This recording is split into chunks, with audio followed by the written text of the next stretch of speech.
Welcome back to the Morning Brief. We switch gears now. Besides security, one of the things bothering Nigerians, especially young people, is unemployment.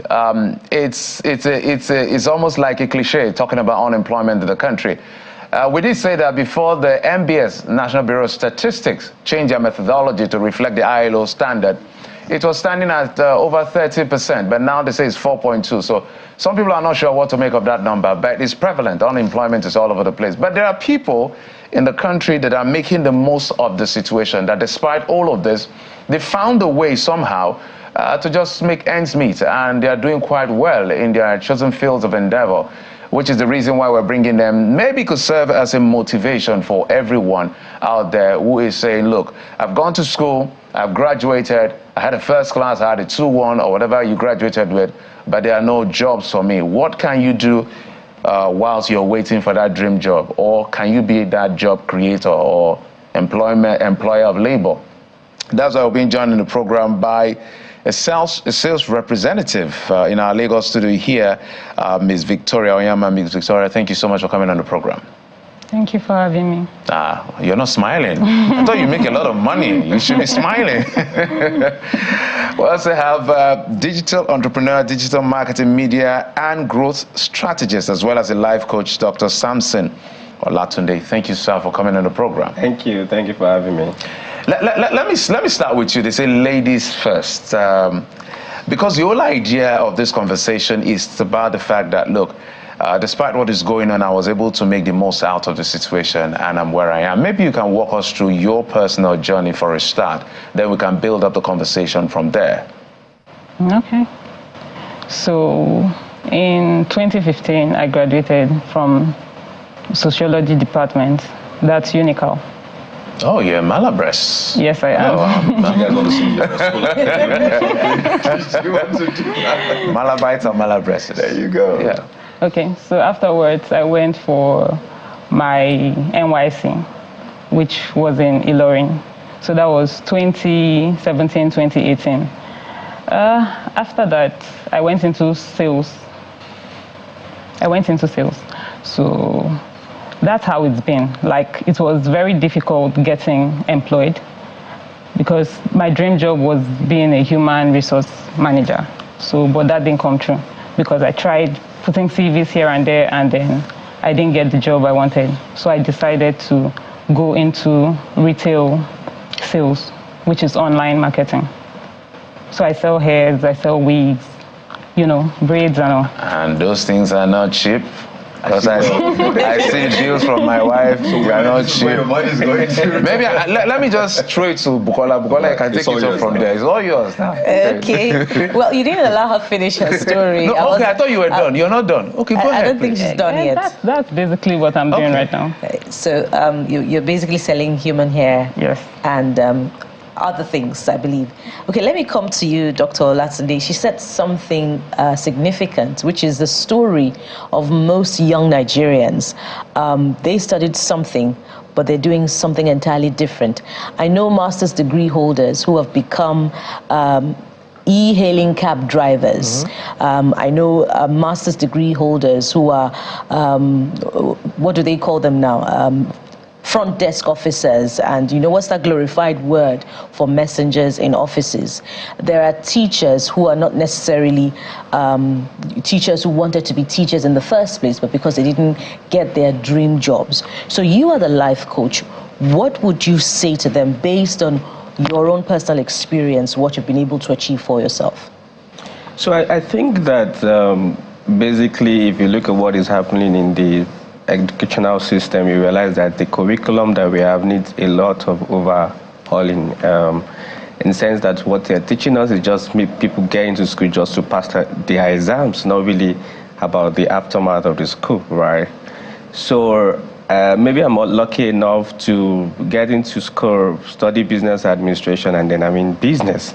But in many cases, people, the course they do is different from what they're doing in real life. So one of the things I tell people is there's a part of you that is unique, that people always talk about, which we call passion.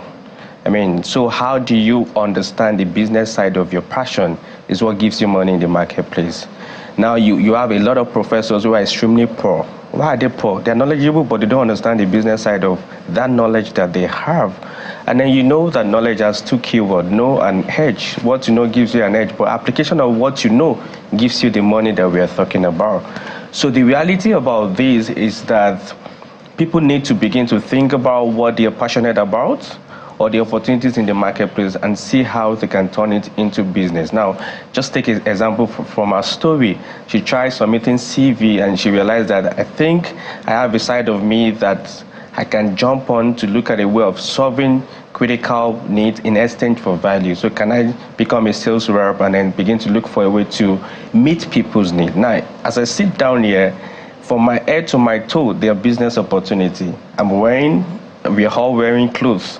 That means there's business from it. Your hair, there's business from it. You see people using earrings, my wristwatch, so now the challenge is, can people think in that direction and see that there's money, people are the money, but having to solve their problem in exchange for value is what you should think about. I was privileged to start when I was in school. I mean, 200 level, I got into school. My parent was doing everything for us. And I just thought about it. If I lose my parent, I'm going to be out of school.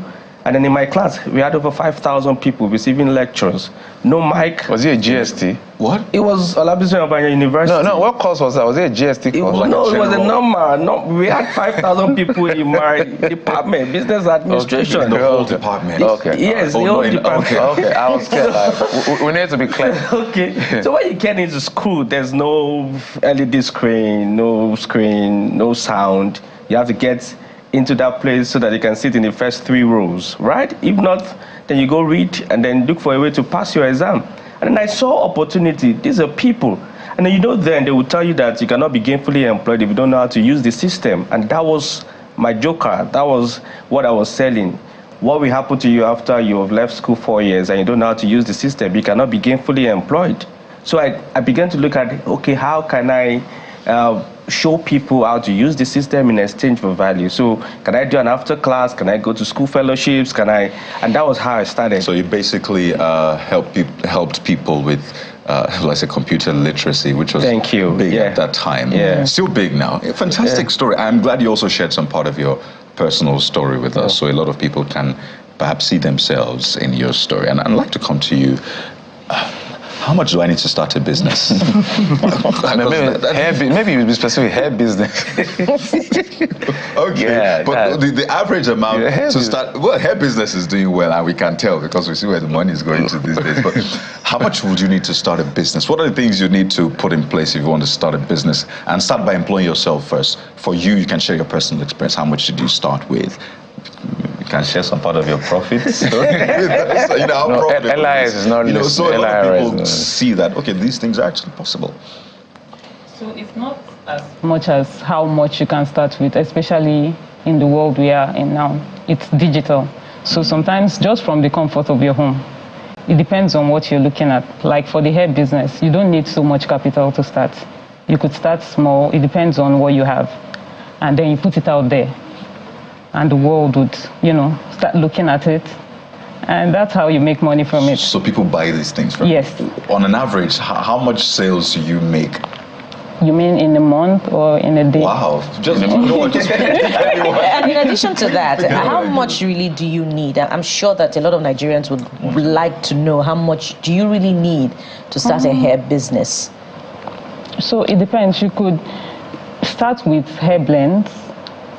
If you're starting, even 100,000 is enough or less. So you just need to put the pictures out there, and then you can make profit from it. Hair blends, you can get hair blends for 10,000. Those who don't know what hair blends are. But if you want to do something, you have to go make your research, and then you would know how to. Okay, so let me just rephrase that question for us. Oh, okay. The men, we don't know what hair blends are. What is hair blends? What is it? No. Jeffrey and Kade, you really don't need to know. Just provide the money. No, we need to know. No, because I'm worried because there's this one they call frontal. When they tell me the amount, that's how is it small thing this expensive? Because it's human hair. So hair blends, they are cheaper because it's fiber and then a little bit of human hair. but it's not totally You've demanding. revealed our secret, Victoria. I was hoping you would not, but it's okay. Okay, Kyle, do you want to... That's for those who are interested in it, so they are aware of what... Oh, absolutely. But I was also asking how profitable is the business and how do you decide what to go into? Because I think there's a trend which I'm very wary of. People just following, oh, this is the business to do. Everybody does it. Why did you choose hair? Because it might not be hair for some people. It might be shoes. It might not be shoes for some people. It might be maybe just rendering services. So why did you decide hair? Why did you go into that line so that people can perhaps, again, learn from that? Okay. Fashion has always been my style right from time. So it's more of going for your passion. So it's just the passion. And then you know that you can make money out of it. Well, you still haven't told us your profit. While you reflect on that, let me come to Dr. Olatunde. Your story is interesting and your journey is significant. You chanced upon a part of what you're doing as a university student, and that is quite instructive for many Nigerian youths who may not need to necessarily wait until graduation day, before they begin to explore the opportunities that abound. What are the opportunities that are in the school community, the skill acquisition opportunities that they can explore such that they can be gainfully employed before they get into the labor market? Okay, so I'm just going to use my own practical story on how I was able to start and then scale up and all of that. You always have the final year students and then they want to make research about their project. So you could just become a freelancer. If you're good in making research on the internet, that's a lot of money for you, because at the point I was rejecting jobs, people don't have that time to research. So you research like a project and then you get paid for it. And you can do 5, 10, 20, depends on your capacity of what you can take. And then you have the materials available for them. We had people that were writing, they were good writers. They could put the thoughts together. So it could be content writing. And then they put their project within together. The school community. Within the school, yeah, they put the project together. So somebody do the research, they give to you, you will work it, and then chapter 1, chapter 2, and then you give to the person. We had people that were just strictly into computer, photocopy, printing and all of that, and then they were able to just come up with a mini printer and all of that, and then they print projects for people, do the lamination and all of that. I mean, I had a friend, 4 of us were in school, 2 people said they wanted to come out with first class. I said I was going to be out of the university without having an extra year, but I have a business running.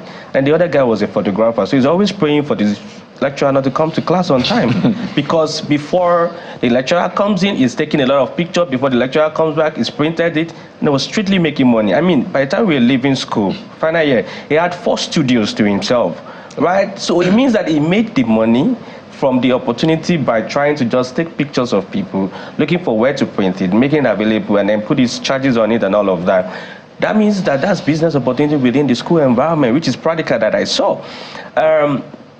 And then you have the aspect of, I mean, it was really rampant then. Yahoo was really rampant. So there was this guy that was very good in cybersecurity. It's still rampant, by the way. It's still even rampant, yeah. And then this guy can literally take your phone, put all of the measures you need to put in place and all of that. And it was like, either he's repairing phone, or he's putting security measure and all of that. And it was just like a phone repairer making money from it. Now, all of this happened within the student environment, and they were still students going for lectures and trying to just do this side also to make money for themselves. That's just what happened within, for instance, the student environment. Let's see how we can maybe elevate the conversation a bit further at the macroeconomic level. And I like to look at data because it is data we can always speak to. And I'm curious. I remember that in 2020, when the MBS released the number of states with highest high unemployment, as much as 48%. You have states that are oil producing, Imo, Akwa Ibom, Rivers, recording quite high numbers. In fact, by the next year, oil producing states as well have, because we're under the Niger Delta Development Commission, we have 9 states. 2 from the southeast and the rest from the south and Ondo and all of that. But when you look at the unemployment numbers, it's confusing that states with high earnings are now victims of high unemployment. Maybe you can help me make sense of that. And how the young people within that space who are listening to this program can look at these spaces and have a rethink. Because the idea that we're blessed with natural resources, is it perhaps making people laid back? or over-dependence on government? What exactly is the missing link, and how can they make sense out of all of this? Because it's worrying to see this, this correlation or this disparity, if I will. I think I'll put it this way. You see, it's a quote that has always been with me and has really helped me to discover many things. What you don't have is not what limits you. It's what you have, but you don't know how to utilize it. So if there are things outside my control, it means I don't need it at that point. It will always come to me if I'm able to emerge and continue with what I'm doing consistently. I think what has happened is the fact that in any marketplace, in youth markets, you have three sets of people. You have the informed, misinformed, and non-informed, right? So what has made both of us to be here is probably information that we're able to utilize, right? So we can say we are informed, and then why you guys are giving us all of the statistics and all of that is because you have also done research. So you will say that everybody on this table is informed about what is happening. Then you have the misinformed. They never read, they never make research, they never double check. It's what people say. So what I say is what they pick on to act on. Either it's good, it's bad, and then they face all of these consequences. But you have the people that are, illiterate. They don't understand what happens in the environment, and then you have the larger chunk of these people within that space. So how do we put this? I would say that, based on what you just said now, within each of all of these states that you're talking about, I feel that many young people, that's the reality, don't want to go through the process.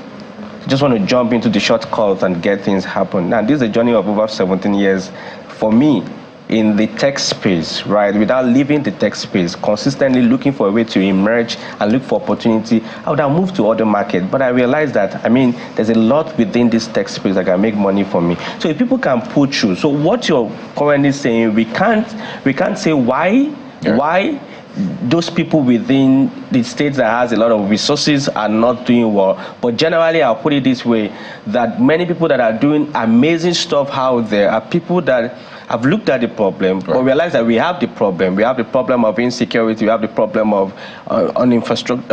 All of that we have it is staring at us. But how do I discover the solution to create value in exchange for money for myself? So what I also find rather interesting is the fact that both of your entrepreneurial endeavors actually align in some sense. You are a sales person. You sell hair online.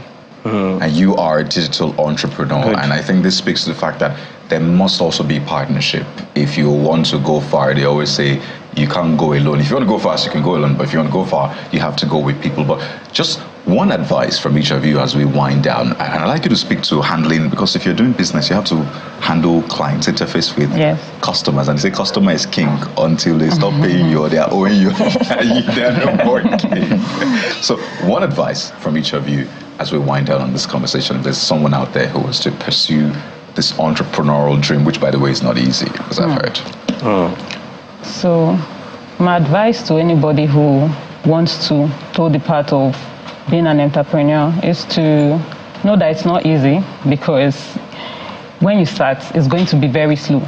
But you have to keep pushing, because at the end of the day, it's the end goal that you'll be looking at.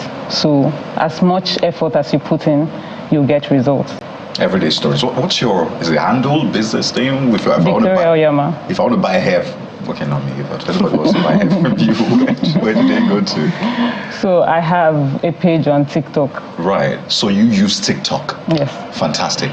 Final 30 seconds. So I think that it's important for people to think about taking their business to the global world, which is the internet. And it is easier for you to start because you already have the people out there. Just like you're talking about collaboration. Imagine you're doing business and you already have people on Facebook, Twitter, Instagram, and all of that. If you are able to locate where they are in terms of niche marketing, then you're able to position where you have. So whatever you have, and you feel you're passionate about it, you know that this will help people, you've done the research very well, take it online. Yeah. Many of us buy what we call how-to products. The hair is something that will give me value. Whatever I buy is something that will give me value. So what I think people need to do now is begin to look for a way to package what they have and show it to the marketplace that we have in the global world. Now, it's easier to start. You can start different businesses without even spending money. It's just about you knowing where to go, what to do, and how to be able to connect with people, and then you can begin to make money for yourself. Fantastic. Thank you so much, as always, for coming through on the program. Your insights are quite as much as we want to have it, we want to have you guys talk and talk and talk, especially the hair business, because I know a lot of ladies who want to know how much they can spend in starting that business. But we must thank you, Ms. Victoria Onyama, sales representative, and Imala Breast, by the way, and Dr. Samson Olatunde, digital entrepreneur, digital marketing, media and growth strategist, life coach. Thank you both for coming on the program. Thank you so much for coming on the program. Thank you for having me. All right, we're going to go on a quick break now. When we come back, we'll switch gears. To talk about, the exciting world of entertainment. The president, or President Bola Tinubu, has actually repurposed that ministry. It's now called, with all the names, culture, creative economy, and all of that. So we're going to explore that, and the people in that industry. We're joined by the popular Spieth on the Johnsons right here on the Morning Brief. Join us again.